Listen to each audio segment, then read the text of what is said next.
Welcome to Third Floor Views, a production of Chesapeake Family Life, where we talk about health, education, and living with kids. I'm your host, Janet Jefferson.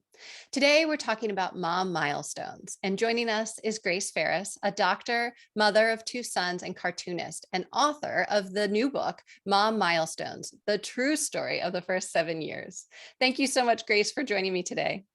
Thanks so much for having me, Janet. It's really exciting to be here. To our viewers, feel free to put any questions or comments you have in the comments section, and we will get to those as we can.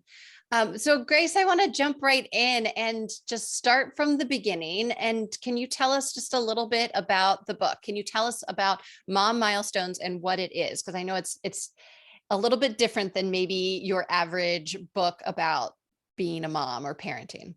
Yes. Okay. Well, I have it here. Here it is. And you may be able to see. So it's all illustrated. It is a visual love letter to moms and caregivers. And it was meant to be a place to go to find some levity and joy and humor, and maybe also like a little bit of emotion. But I love parenting guides, and I consume a ton of like parenting books and look at a lot of parenting articles on the internet, but sometimes it makes me feel like anxious or like I'm not doing a good job. And so this is really meant to be more of a place to go to have like some fun and find community. So it's modeled after like a baby milestone book, where because so when I was pregnant, I read all the pregnancy books, and then my son was born. This was 10 years ago. And then I realized, oh my gosh, like now all of the books are about baby stuff. And, there had been this big focus on the mom beforehand, and then it kind of becomes all baby stuff, which makes sense because you have lots of questions. But I still kind of wanted something that tracked, the development once you became a mom. And so this is kind of a tongue-in-cheek look at it. So it's like if, baby's 1 day old, baby can barely open its eyes. It's like mom is 1 day old and she can barely open her eyes. And so that's kind of that's the structure of it. I love it. I definitely relate because after becoming a mom and then sort of making it through the first year and then going to other first birthday parties, I was like, forget the baby. This should really be all about the parents because the kid doesn't know what's going on. But for the parents, it's like, you made it. You made it a whole year. We should be giving gifts to the parents in celebration and less to the child. Because I think, that mile marker of being a whole year worth of parenting is a really big deal. So I love the idea of having these milestones for parents, as well for kids. So what gave you the idea of creating this book? And maybe we should even go backwards a little bit and talk a little bit about the cartoons that you have been creating for a really long time and are posting on Instagram. How did you get started with cartooning? Because I know it's not your main day job. Yeah, well, so maybe this is too much information, but I started off as I started drawing a comic strip in college that was autobiographical. And it was like similar in tone to like the Kathy comics. I had grown up reading those, and it was about my love life in college. It was very autobiographical. I didn't have much of a love life. So it's like, what it was about. And then I went to medical school, which I'd always wanted to do, and had been planning to do. And I was still drawing and, doing creative expression, like painting when I got a chance during vacations and whatnot. And then when I started working as a hospitalist, which is the kind of doctor I am, it was about the time that this group called the Graphic Medicine Collective were starting to explore how we could bring comics into talking about healthcare. And so that pulled me back into this world of comics. And I started drawing comics for one of the medical journals in my field. And then we moved to New York City, which was a huge switch. I'm from Texas. I had been in Boston, and I thought like Boston, New York, same thing. I had two small children, and it was like, no, not the same thing. It was very intense to move there with like two little kids. You know, my younger one was 1 at the time, and so that's when I started posting motherhood comics on Instagram, because I was kind of working through that transition. And I think like times of transition, you know, you always have like I think creative expression is like very helpful. Mm. You know, it's always been very helpful, like when I've been stressed out, like in the medical training, and then also, you know, with motherhood, I think it's been helpful to like as a way of like reflecting and examining, especially a lot of the, you know, shame and guilt that sometimes you have when you're a mom. So that's how I ended up drawing these motherhood comics. And then after a while, like when I started off, I definitely thought, you know, like the things that my kids were saying or what was happening, I felt like it was very unique to me. And now I know, because now I talk to people like all over the world through Instagram, and it's like almost anything, no matter how idiosyncratic it seems, like probably that's happening like on a large scale throughout the world. So it's like if your kid is like not flushing the toilet, or, you know, like asking for a ton of snacks at bedtime, like all of that stuff is like actually very universal. So I think that's been helpful. So having that community like definitely like guided the development of the book, I think. Mm-hmm. So then how did you decide what moments to include in the book? Because what you just listed there, I find so relatable. I'm like, yes, those are my struggles too. But yet those are so mundane. Like this is, you know, the everyday kind of stuff. But then that's also often the really funny stuff. So how did you decide what moments to actually include in the book? Oh, that's a good. Well, so initially, you know, I have a great editor, thank goodness, because I probably would have had like, you know, at one point she was like, you know, Grace, maybe tone it down with all the bedtime and sleep and nap time topics. She's like, you've had several chapters where you have bedtime jokes and naps and mom taking a nap. And so she's like, maybe you need to reel that in. So I think like I can definitely go heavier on like, I think bedtime's like a huge thing in our house, you know, everywhere it's a huge thing. It's like, even though you do it almost exactly the same way most nights, every night it's as if the kids are like, wait, what? Like you're like, this is what we do every night. So that, you know, there's just like so many opportunities for, you know, different topics. And I've really enjoyed like examining, you know, picking them up like little rocks and like examining, you know, and it's interesting to see how they change like over the years too. Yeah. Definitely. Yeah, because the book covers everything from sort of from birth to elementary school. And then do you talk a little bit about pregnancy? Do you start there, or do you really start from day one? I have a little bit like of before, you know, I think the chapters like before mom was born. So it's like what things she's doing to prepare, you know, like maybe she's looking at adoption papers, or maybe she's at a bookstore, like taking her time, you know, or she's like, you know, grocery shopping, which is a very leisurely activity. And so it's a little bit of that. And then a little bit of like kind of the how I thought the birth would go and how it went. But mostly it picks up like after the baby's born and after mom is kind of born into this new identity. What does your creative process look like? So when you're sitting down to do a comic or an image, you know, what does that look like for you? And, you know, do you come to the table with ideas already? Like as you're going about your day, are you constantly thinking about what you're going to work on? Or like, what does your process look like? Yeah, well, so I used to do these almost always like in the evening after the kids went to bed, which is probably why there was a lot of bedtime stuff. But yes, I take a lot of like voice memos on my phone to my notes section. So if something happens during the day that I think is kind of interesting, or like, or one of the kids says something that's funny, and I mean, I've learned now that you have to like be really descriptive in those, because sometimes like I would have notes that say like asparagus or something. So I don't know. I don't know what I thought was funny earlier today. But so now I know like you have to like, and my kids sometimes hear me saying like, Siri, take a memo, you know, because I want to remember like verbatim how things went. But and then sometimes it's more like just riffing on a topic. And so if I have been doing a lot of bedtime, I'll try to think about like what other things, like, oh, I'm cleaning out the fridge, or like I have, aspirations to clean out the fridge. Like, how has it come to this that I have aspirations of like cleaning out the fridge? Yes, yes, I definitely can relate to that as well. And you're like, oh man, this is not what I thought adulthood was going to be like as a child. Anyways, I had these beautiful dreams, and now my dreams are of cleaning out the fridge as well.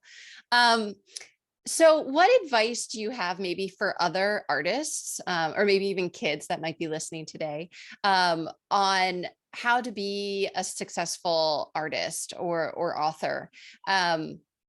And you've already mentioned something that I thought was a great idea, is to, take a voice memo in your phone. So while you're in the moment having these ideas, to document them. But what other advice might you have for new artists, or even other artists who've been struggling for a while, on how to be successful? I think, well, one thing, so when I started these motherhood comics, I didn't start out thinking like, oh, this is going to be a daily practice, or I'm going to make it at a certain time every day. But over a few months, and I went to like an author talk, and I think maybe a couple of author talks, and I don't ever remember there being like a moment where I was like, I am going to start doing this daily. But it definitely like bubbled up, I guess, because I did start doing it daily, like at the same time. And I think that in retrospect, like that was probably like very having that practice, like getting into the habit of it, was really helpful, especially when it came down to like writing the book, and not feeling like, oh, I have to have like a lightning bolt of inspiration or something. But it's just like, oh, I know if I sit down, I can just like riff on things. And definitely, I mean, for comics and cartooning, you don't need things to like look perfect. And sometimes it's like more more relatable or charming or compelling when they don't look perfect. And so when your kind of line is shaky, and you can tell that the artist like maybe drank a lot of coffee, or uh, so I think definitely not looking for perfection, or just kind of exploring what emotion or topic you're thinking about. Hmm. Did you create a lot of new pieces for the book, or were you able to pull some of your work that you'd done previously and had posted on Instagram? Most of them are new. It's I think it's like 220 pages, and about 20 of them are like the very popular ones from Instagram that I definitely wanted to like have them, in a physical place, because they were ones that resonated a lot. But I thought I thought it would be nice to have like new content, and also in the way that it's written, some of it has to be geared towards different ages. So, um, but yeah, I mean, it was so fun. Cartooning and making comics is just like very neat, because it's not like sitting down to write an essay. It's not like sitting down to do an oil painting. It's like this very interesting interplay between the pictures and the words. Mm-hmm, hmm. Who would you say that this book is for? Because I know it's thinking about parenting milestones, and you've already talked about, what the process of becoming a parent, is it adoption, or is it, are you giving birth to this child? Is this for just moms? Is this for dads? Is this for dog moms or dads? Who do you see this book for? Well, I mean, so my dad did ask, where's the chapter on dads?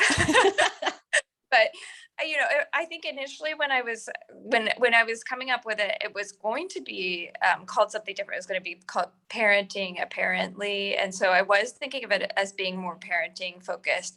But then with this idea of doing the development of like the mom identity, it became more mom focused. So I definitely think it's written for mothers, although I have heard from a lot of like caregivers, like grandparents, and then also dads who say, oh yeah, I've experienced a lot of these. And then what's interesting, which I did not expect, because I have a 7 and a 10-year-old, but they're not huge readers, so I would never have known. But I have a lot of friends who have precocious, like first and second graders, and so I get photos of kids reading it, which I never thought would happen. My kids could not care less. Um, but and the only like caveat I will give is that there is a section on the tooth fairy like later in the book. So you know, beware. Yeah, spoiler alert. Yeah, it's so funny. It's like, oh no, like are all of our parenting secrets now spilled? Yes. Secrets, like they're all looking for the trade secrets. Yeah. Oh, that's so funny. So when you were writing this, what was one of your goals for the book? What are you hoping that readers are taking away? And you've mentioned before that, part of it is to be sort of light and funny, but then you also do dive into some deeper topics as well. So what were you thinking when, as like your finished product, what are you hoping readers are going to be able to take away from that?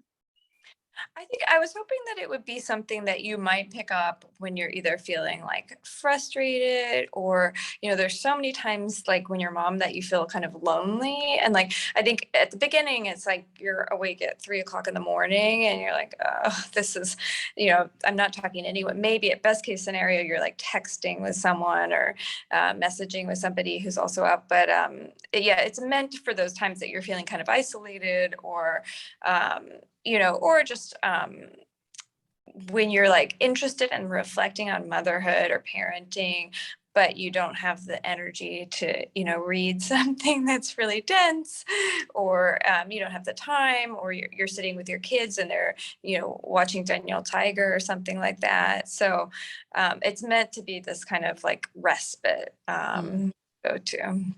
Yeah, almost like a quick conversation with the best friend, something that's sort of rejuvenating and makes you walk away feeling a little bit better Yeah. about your situation. Yeah. um, what do you think, as a mother, as especially a working mother, what do you think some of the biggest challenges are for moms today? Oh, I mean, today of all days, well, I mean, like the formula shortage, I think is so stressful to read about. I think, I had like a okay-ish breastfeeding journey with my kids, but I mean, went back to work when they were 2.5 months old.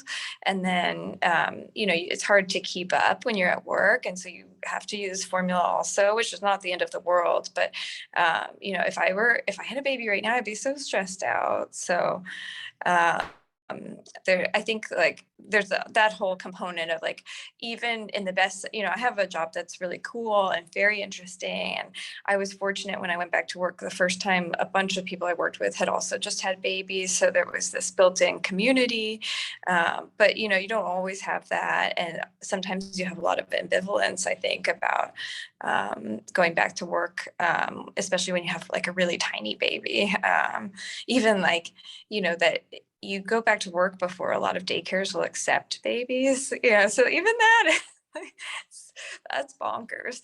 So there are those challenges. I think, I think the guilt definitely seems like it gets a little bit better over the years. Now the kids are 10 and 7, and I don't feel it as intensely. Although I guess you'll always feel that feeling of like, you want to be in two places at once. I've had like professional conferences or meetings or things where it wasn't something I didn't want to go to, it was something I was interested in. But then also the kids have like a recital or something like that, and you're like, these are both good options and I'm very grateful and privileged. But I think you always have to deal with that. Yeah, yeah, there's so many challenges. And you're right, whether it be looking at the headlines today and everyone who's facing the formula crisis, or that mom guilt, which I think you're right. I think it does get less, but it, it never goes away. And trying to just to balance everything, like you said, whether it be work commitments or home commitments. And there's so many challenges.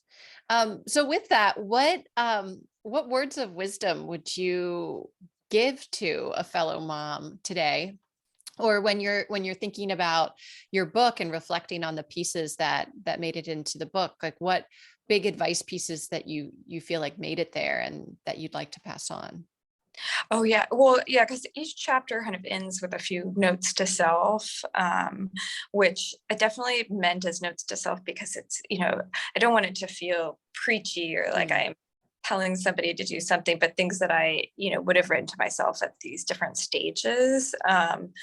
And I think, I mean, one of the big lessons that I have definitely taken away, especially from the Instagram community and getting feedback on the book, is like, even though it feels like you're very isolated and doing things by yourself and you're often like reinventing the wheel, you're like researching camps, even which is like something every mom has to do all the time, researching childcare and whatnot. But uh like so much of it, you're not alone. Like so many people are dealing with this and having like challenging times. Everyone's having, challenges in their relationships. Everyone's having different types of drama, with their own parents and in-laws. And so, I mean, I think it just needs to be said that like these, it feels very like, unique and like it's only happening to you and everybody else like has it together or like, but I mean, it's just so universal, I think.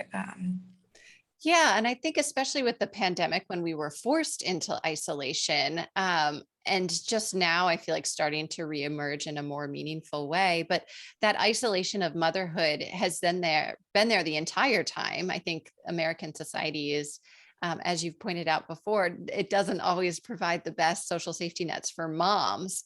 And so it can feel really isolating. And then the pandemic only made that worse. So having I feel like a book like this, or reminding yourself that there are these networks that moms can tap into for support and for help and advice is really helpful. And it's really a great reminder that we're not alone and that we can do this together and hopefully make it a little bit easier.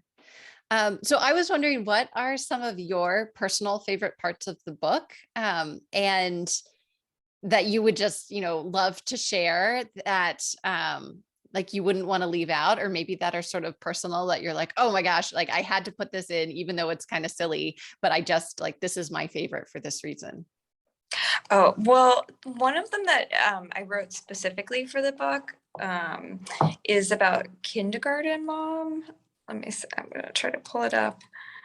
Um, my kids, I think, have been in childcare for ages and they've been in daycare and preschool. And so I did not expect that kindergarten would feel like that different, because they've been in these kinds of settings before. And then when my older son went to kindergarten, I remember thinking like, oh my gosh, this is, just feels monumental. I think it's kind of like the first birthday. And so I think I'll just hold it up. I don't know. Oh yeah. It's your first day of kindergarten. And I like it because it's kind of like how the book is, where it's like in turning around this theme of like advice for kids about, their development. And it's, advice to mom. And so it has a picture of the mother and it says, on your first day of kindergarten, you might have some big feelings, and the mom has a tear in her eye. And then it says, it might help to set out your clothes the night before. I have very clear memory of setting out or like thinking about what I was going to wear to the first. Maybe that's nerdy. And then the teacher is excited to meet you and your family. And so that has the mom and her child meeting the teacher. And then it says the first day will go by so fast. And at the end, the child's showing the mom a drawing that the kid made. And so I like that one because I feel like that's all the advice that, articles say to tell your kid, but really you also might need to tell it to yourself. So it's a little bit goofy, but yeah, I mean, these moments, like, I think it's nice to kind of celebrate them and remember how significant they were. Yeah, definitely. And I think too that especially as parents, with either your first child or your only child, you are so new and you don't know what to expect. And like you said, like you didn't know that kindergarten was going to feel that way because your child had been in childcare the whole time. And so it's such a steep learning curve, especially Yeah. with that oldest child, because you're like, oh man, you're my guinea pig and we're just Yeah. like figuring this out together. And I think that is such a good reminder too, that you're always learning. You're always learning as a parent. And it's always going to feel new to a certain degree as your child goes through different stages or phases. And so having a resource, whether it be friends or family or a book or something to tap into for those moments where you're just like, I can't believe I'm here again. I thought I had this thing figured out, but really every day is a new experience. So I think that's great. So Grace, you just published this book and that's so exciting. Now what's next? What's next? Oh, next. Well, so there is a calendar coming out in, I guess a week or two. It's called Mom's Family Calendar. It's very cute. It's like 17 months, and it has different illustrations than the book, but kind of themes are very similar. One of the very popular themes that I do on Instagram from time to time is momsters. So like things that you say where people think that you're a momster, sometimes it's like I'm setting a 5-minute timer, that kind of thing. So there's some momsters in it.